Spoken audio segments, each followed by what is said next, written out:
Dear students, in previous class we discussed about the properties of convergence, and we also proved a theorem. If sequence xn be a sequence of real numbers, positive real numbers, and the limit of xn plus 1 by xn equals L, if this L less than 1, then the sequence xn converges and limit xn equals 0, and limit xn equals 0. So this is a theorem. Xn be a sequence of positive real numbers with a limit xn plus 1 by xn equals L. If L less than 1, then sequence xn converges and limit xn equals 0. So by using this argument, check whether the convergence of sequence xn equals n by 2 power n by 2 power n, and also tries to find out the limits. Here xn equals n by 2 power n. So what is xn plus 1? Xn plus 1 is n plus 1 by 2 power n plus 1. Therefore, xn plus 1 by xn equals, so it is n plus 1 by 2 power n plus 1 into 2 power n by n.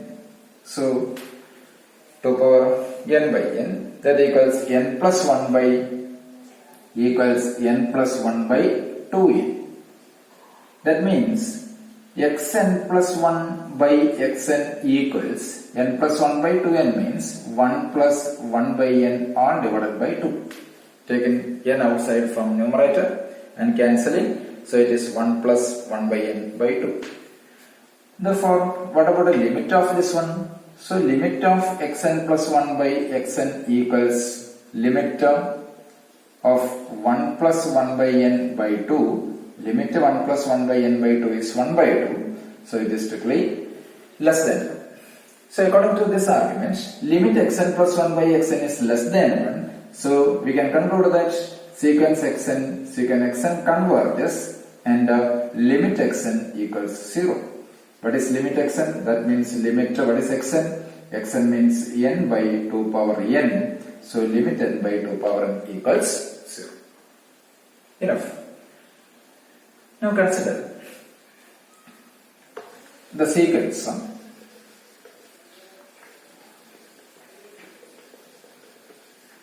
Consider a sequence xn equals sequence xn equals 1 plus 1 by 2 plus 1 by 3 plus etc. plus 1 by n. Check whether it is convergent or divergent. Xn is 1 plus 1 by 2 plus 1 by 3 plus etc. plus 1 by n. Check whether it is convergent or divergent. What about x to power n? Xn is that one. What is x to power n? X to power n is 1 plus 1 by 2 plus 1 by 3 plus etc. plus 1 by 2 power. Enough? Okay. So it is equals 1 plus 1 by 2 plus the next term is 1 by 3 plus 1 by 4. You can associate. Then associate the next 4 terms. That is 1 by 5 plus 1 by 6 plus 1 by 7 plus 1 by 8 plus etc. plus then associate 1 by 2 power n minus 1 minus 1 plus 1 by 2 power n minus 1 plus 1 plus 1 by 2 power n minus 1 plus 2 plus etc. plus 1 by 2 power n. Okay. That means x to power n, it is strictly greater than 1 plus 1 by 2 plus this 1 by 3 plus 1 by 4. That is 1 by 4 plus 1 by 4. 1 by 3 is strictly greater than 1 by 4. Plus it is 1 by 8 plus 1 by 8 plus 1 by 8 plus 1 by 8. 1 by 5, 1 by 6 and 1 by 7 are strictly greater than 1 by 8. Plus etc. plus the last term is 1 by 2 power n plus 1 by 2 power n plus etc. plus 1 by 2 power n. Agree? That equals 1 plus 1 by 2 plus 1 by 4 plus 1 by 4 means 2 into 1 by 4. That is 1 by 2 into 1 by 4 means 1 by 2 plus here again 4 into 1 by 8. 4 into 1 by 8 means again 1 by 2 plus this is 2 power n minus 1 into plus etc. plus 2 power n minus 1 into 1 by 2 power n, that is again 1 by 2. Why this is so? This is 4 into 1 by 8, 2 into 1 by 4. So it is 1 by 2 power n minus 1 into 1 by 2 power n. Okay. That equals 1 plus 1 by 2 plus 1 by 2 plus 1 by 2 plus etc. plus 1 by 2. So that equals 1 plus 1 by 2 how many times? N by 2. Sorry, n times. So it is 1 plus n by 2. So that means 1 plus n by 2 strictly less than x2 power. 1 plus n by 2 strictly less than x2 power n, and what is therefore that means sequence x2 power n is unbounded. It is unbounded, hence it is divergent. Therefore sequence xn is also divergent. Sequence xn is also divergent. Enough. Okay. Now again by the properties of this convergence, see, can you construct two divergent sequences x and y, but x plus y and xy are convergent? Means give an example of two sequences x and y with which are divergent. X and y are divergent. Give an example of two divergent sequences x and y, such as x plus y and xy are convergent. Here x and y are divergent, but the product xy and the sum x plus y are convergent.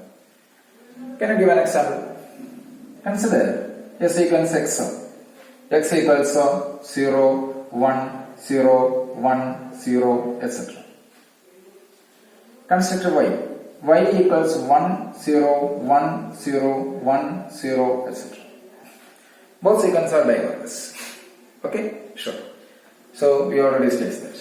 Here x equals 0, xn equals 0 when n in odd place, and xn equals 1 when n is in even place.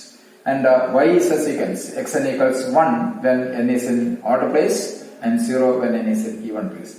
Means the difference of two consecutive terms is always 1. Hence the sequence x and y are always divergent.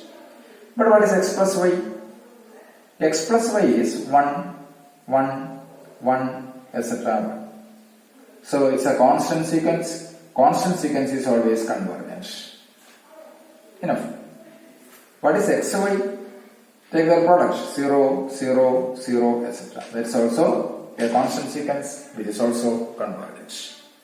Agreed. So we can construct or we can choose two of the divergent sequences such as its sum and their product should be convergent. Enough. Okay. Means the sum of two sequences divergent, but the components need not be. The sum of the sequence is convergent, but the components need not be convergent. The product of two sequences convergent. The component need not be convergent. Agree. Now we define another term, monotone sequences. Now we define another sequences, monotone sequence. What is a monotone sequence? Monotone means, the word meaning, it is either decreasing or increasing. Monotone is either decreasing or increasing. So consider sequence. Consider x1 greater than or equals x2, greater than or equals x3, greater than or equals etc. So the sequence is x1 greater than or equals x2 greater than or equals x3 greater than or equals etc. That sequence is decreasing. That's a decreasing sequence. x1 less than or equals x2 less than or equals x3 less than or equals etc. So this sequence is increasing.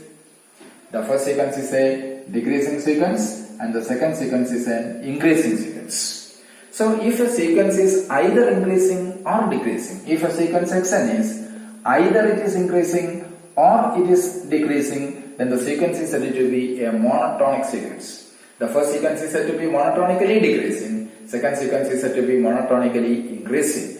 So if a sequence is either increasing or decreasing, that sequence is said to be monotone sequence. For example, consider sequence xn equals n. It is 1, 2, 3, 4, etc. So consider the sequence n equals 1, 2, 3, etc. 1, 2, 3, 4, etc. That is a increasing sequence. So this is monotonically increasing. Suppose equals sequence 1 by n. It is 1, 1 by 2, 1 by 3, 1 by 4, etc. So this sequence is decreasing. That's a decreasing sequence. So sequence 1 by n is monotonically decreasing. Agreed.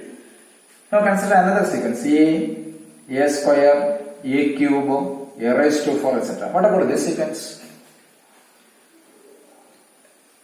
What do you say about the decreasing or increasingness of the sequence? So that is heavily depends upon the nature of a. If a greater than 1, what happens? If a greater than 1, then the sequence is an increasing sequence. Means when a greater than 1, sequence is monotonically increasing. If a less than 1, what happens? If a less than 1, it is surely a square, a cube, etc. is a decreasing sequence, means it is monotonically decreasing. Suppose a is a constant, a is some c. So c square, again we get a constant sequence. If it is greater than 1, it is increasing. If it is less than 1, it is decreasing. When a equals 0, it's a constant sequence, means it's a 0 sequence. Okay, right. Now, by using this monotone sequence, monotone means it is either increasing or decreasing. So there is a theorem. The theorem is known as, that's a well-known theorem, it is monotone convergence theorem. The theorem is known as monotone convergence theorem. So the statement is, a monotone sequence of real numbers is convergent. A monotone sequence of real numbers is convergent if and only if it is bounded. If and only if it is bounded. Further, if x equals sequence xn is a bounded increasing sequence. Sequence xn is bounded and increasing, then limit xn equals supremum of xn where n fallen n. If x equals sequence xn is bounded and decreasing, then limit xn equals infimum of xn where all n fallen n. So this is an important result. This result is known as monotone convergence theorem. That is, sequence of real numbers convergent if and only if it is bounded. Furthermore, if x equals xn be a bounded increasing sequence, then limit xn is supremum xn, and if it is bounded decreasing, limit xn is infimum xn. Okay. So far, how to prove this one? Come to the proof. Suppose x equals xn, given x equals xn be a monotone sequence of real numbers and which is convergent. Suppose that x equals sequence xn is convergent. Convergent means surely sequence xn convergent means the convergent sequence is always bounded. Therefore, when xn is convergent, then it is bounded. Okay. When xn is convergent, then it is bounded. So when a monotone sequence is convergent, then it is bounded.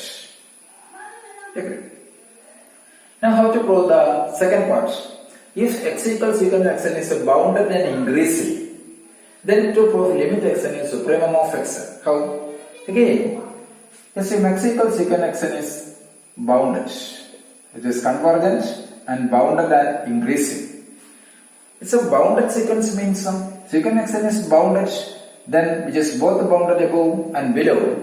Hence, bounded above means its supremum surely exists. Hence, sequence xn is bounded above, therefore, supremum of xn is exists. Supremum xn, where n fallen n exist. Why? Because of the completeness property. When a sequence is bounded above, then its supremum exists. Here x equals xn is a bound convergent, hence it is bounded. Then first suppose that it is increasing, hence it is bounded above, therefore supremum of xn for n following n should be exist. Let x star equals limit x. Now to prove that this limit xn equals supremum of xn. So let epsilon is positive. This given letter epsilon be positive. Then what about x star minus epsilon? X star minus epsilon is not an upper bound of set of all xn where en fall in en. Why? Since x star be the least upper bound. Our choice, let x star is limit of xn and let x star is just assume that let x star is supremum of xn for all n following. That's our assumption, not it is limit xn.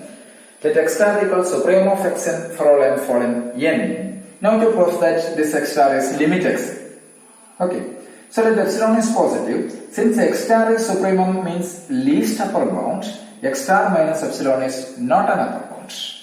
X star minus epsilon is not an upper bound of set of all xn for all n following n. Therefore, that means there exists some xk fallen set of all xn. Therefore, there exists some xk fallen xn where n fallen n such that x star minus epsilon strictly less than xk. Okay. X star minus epsilon strictly less than xk, so is again strictly less than xk. Sure. That means x star minus epsilon strictly less than xk, or xk means xn strictly less than x star for all n greater than or equals k. Agreed. X star minus epsilon strictly less than xk, since x star being an upper bound, supremum. So x star minus epsilon less than xk less than x star. That means x star minus epsilon less than xn less than x star for all n greater than or equals k. That means x star minus epsilon strictly less than epsilon, xn less than x star plus epsilon for all n greater than or equals k, because epsilon greater than 0 being arbitrary. That means modulus of xn minus x star strictly less than epsilon for all n greater than or equals k. So that means for all n, that means modulus of xn minus x star less than epsilon means this limit xn equals x star. But what is x star? X star is supremum of xn for all n falling n. So finally, limit xn equals supremum xn for all n falling n. So when sequence xn is bounded increasing, monotonically increasing sequence, and it is convergent, then its limit is nothing but limit of its supremum. Limit is nothing but supremum of that sequence. Its limit is nothing but limit xn equals supremum of xn for all n fallen n. Means if a sequence xn is monotonical sequence, monotonically increasing, and it is convergent, then for a monotonic increasing sequence, the limit of that sequence is nothing but supremum of xn for all n fallen n. Now, when it is decreasing sequence xn bounded and decreasing. Bounded and decreasing means surely xn is bounded and decreasing, so xn is bounded below, and it is a decreasing sequence, hence by the completeness property, so infimum of xn exists. Infimum xn for all n fallen n exists. Agree. Put a y equals, let x equals sequence xn, so put a y equals minus x. Put a y equals minus x. That means y equals minus x means minus of minus x means minus sequence xn. Okay. So what is sequence xn? Sequence xn is secant xn given, secant xn is monotonically decreasing. It is a decreasing sequence. Therefore, minus xn is an increasing sequence, means y is an increasing sequence. Y is increasing. Therefore, by the first argument, limit y. What is limit y? Limit y equals supremum of this y. What is y? Supremum of minus xn for all n following n. Okay. What is supremum of limit y? That means limit of what is y minus x. Limit to minus x equals supremum of minus xn means minus infimum of xn for all n following n. This is already proved. Supremum of minus xn is minus infimum of xn. That is a non-result. Therefore, limit minus x is minus infimum of that one. What is limit to minus x? Minus limit x equals minus infimum of xn for all n following n. So that means limit x equals infimum of xn for all n following n. So if a monotonic sequence is or monotonically for a monotonically decreasing sequence, if it is convergent for a monotonically decreasing convergent sequence, its limit is nothing but infimum of that sequence. So our conclusion is, for a monotonically increasing convergent sequence, its limit is supremum of that sequence, and for a monotonically decreasing convergent sequence, its limit is infimum of that sequence. So this is an important result, that is monotone convergence theorem. Agree?